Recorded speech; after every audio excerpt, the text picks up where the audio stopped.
Donc voici une autre plante de la famille des apiacées, à savoir Laetus sinapium, la petite ciguë qui est mortelle. Donc voilà, je vous présente cette apiacée pour la première fois. Donc on la reconnaît principalement à plusieurs critères. La présence de bractéoles sous les ombelles, ça c'est très important.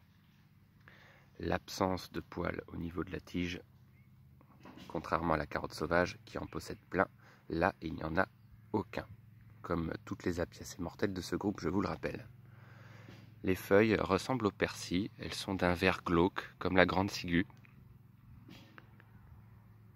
La différence avec le persil, c'est que les feuilles de la petite ciguë sont brillantes alors qu'elles sont mates chez le persil.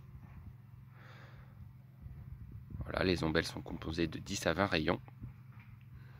Et c'est une apiacée que l'on retrouve principalement dans les chemins, les jardins surtout. Elle est vraiment très répandue dans les jardins. Et elle est assez rare. Elle est plus rare que la grande ciguë. Donc méfiance à cette apiacée qui est mortelle. Je vous rappelle les 4 espèces mortelles de ce groupe. La grande ciguë, la petite ciguë, l'aunande safranée et la ciguë vireuse. Donc je vous rappelle les caractères les plus importants pour la reconnaître. C'est la présence de bractéoles tombantes sous les ombelles. Ça c'est le premier critère. Et le deuxième critère, l'absence de poils.